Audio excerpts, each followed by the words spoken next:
क्या हरियाणा के चुनाव से महाराष्ट्र के चुनाव में कोई फर्क पड़ेगा? क्या कांग्रेस अपनी रणनीति बदल देगी महाराष्ट्र के चुनाव में? तो मैं ये कह दूं कि हरियाणा और महाराष्ट्र दोनों स्टेट में जमीन आसमान का फर्क है। हरियाणा एक छोटा स्टेट है और महाराष्ट्र एक बड़ा स्टेट है। हरियाणा में कांग्रेस अकेली लड़ी थी, लेकिन महाराष्ट्र में कंपलसरी कांग्रेस को गठबंधन के साथ ही लड़ना पड़ेगा और उस गठबंधन का नाम है महाविकास अघाड़ी। अभी महाविकास अघाड़ी की बहुत सारी मीटिंगें चल रही है, जिसमें सीट शेयरिंग पे बात हो रही है कि महाराष्ट्र में कैसे सीट शेयरिंग करनी है। लेकिन एक बात ध्यान रखने जैसी है कि कांग्रेस ऐसा मुद्दा उठा रही है कि लोकसभा में महाराष्ट्र में सबसे ज्यादा सीटें कांग्रेस की आई है, इसीलिए उसे सबसे ज्यादा सीटें मिलनी चाहिए असेंबली इलेक्शन में। मैं मानता हूँ कि ये करना बिल्कुल एक मूर्खता है। ऐसा मैं क्यों कह रहा हूँ? क्योंकि हरियाणा में भी कांग्रेस यही कह रही थी कि हमारी लहर चल रही है और 10 में से 5 सीट लोकसभा में हरियाणा में कांग्रेस जीती थी।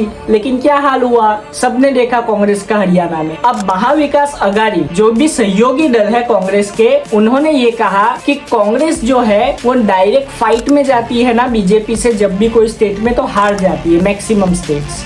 इसीलिए गठबंधन को साथ में लेकर चले और जो क्षेत्रीय पार्टियां हैं, मतलब जो रीजनल पार्टीज है, उनको ज्यादा सीट दी जाए। और ये बात बिल्कुल सच है। महाराष्ट्र में शरद पवार की एनसीपी और उद्धव ठाकरे की जो शिवसेना है, उसको सबसे ज्यादा सीटें मिलनी चाहिए। कांग्रेस को यहाँ पे बैकफुट पे जाना चाहिए और कांग्रेस को कहना चाहिए कि आप लड़िए, हम पीछे से सपोर्ट करेंगे। लेकिन कांग्रेस अगर ऐसा नहीं करती तो मैं ये कह दूं कि कांग्रेस का ये बार भी हारना पक्का है महाराष्ट्र में, क्योंकि हरियाणा में सबने नतीजा देख लिया क्या हुआ। और आगे मैं ये भी कह दूं कि हरियाणा में जो कांग्रेस का अहंकार था वो कांग्रेस को ले डूबा और इसीलिए राहुल गांधी जी गुस्सा भी हुए कांग्रेस के लीडर्स पे मीटिंग में। अब राहुल गांधी जी इससे सबक जरूर सीखेंगे और महाविकास अघाड़ी में जो सहयोगी दल है उनको साथ में लेकर चलेंगे। और महाविकास अघाड़ी के दलों ने तो ये भी कह दिया कि हरियाणा में सबने देखा क्या हाल हुआ कांग्रेस का, तो कांग्रेस को जो महाराष्ट्र इलेक्शन है उसमें रीजनल पार्टीज को ज्यादा सीटें देनी चाहिए और वहाँ पे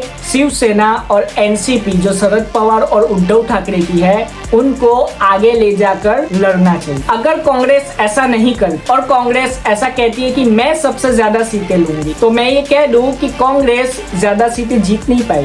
कांग्रेस ज्यादा से ज्यादा, मैं मानता हूँ कि हरियाणा के इलेक्शन में भी कह रही थी कि 60+ सीट्स हम जीतेंगे। महाराष्ट्र में 250+ सीट्स है असेंबली इलेक्शन में, करीब 288। अगर आप महाराष्ट्र में 100 सीटों पे भी लड़ते हो तो कांग्रेस ज्यादा से ज्यादा 20 से 30 सीट जीत पाएगी। इससे ज्यादा सीट कांग्रेस जीतने नहीं वाली, क्योंकि वहाँ पे जो रीजनल पार्टीज है, शरद पवार और उद्धव ठाकरे जैसी, एनसीपी और शिवसेना, बहुत पावरफुल पार्टीज है। ये पार्टीज को मौका मिलना ही चाहिए। आप देखिए लोकसभा में भी इंडिया अलायंस का परफॉर्मेंस सबसे अच्छा था महाराष्ट्र में लोकसभा इलेक्शन में। तो आप सोचिए असेंबली इलेक्शन में उनको कितना सपोर्ट मिलेगा। और असेंबली इलेक्शन में मैं तो कहता हूँ आम आदमी पार्टी, समाजवादी पार्टी, ये जो छोटे छोटे दल है, उनको भी 1-2 सीट दे दीजिए। उसमें क्या होता है, अगर ये 1-2 सीट ले भी लेंगे, पूरे इंडिया में ये तो संदेश जाएगा इंडिया अलायंस एकजुट होकर लड़ाई लड़ रहा है। ये तो कांग्रेस कभी अकेले लड़ जाती है, कभी इंडिया अलायंस के अंदर आ जाती है, ऐसा नहीं चलता। और हरियाणा के इलेक्शन में भी आरोप लगे कि इंडिया अलायंस के जो सहयोगी दल है उन्होंने कांग्रेस से सीटें मांगी, लेकिन कांग्रेस ने नहीं दी। वही चीज अगर महाराष्ट्र में वो करने गए और कांग्रेस अकेली अगर चुनाव लड़ती है तो उसका तो हारना पक्का ही है। साथ ही साथ में वो जो उनके सहयोगी दल है उनके भी वोट खा जाएगी और इससे क्या होगा कि महायुति जो है, सामने जो बीजेपी का अलायंस है, वो जीत जाएगा। तो इसीलिए कांग्रेस को सबक लेना चाहिए और कांग्रेस को अपनी स्ट्रेटेजी बदल के महाविकास अघाड़ी में जो उनके सहयोगी दल है उनको ज्यादा सीटें देनी चाहिए और उसको बैकफुट पे जाके कहना चाहिए आप लड़िए,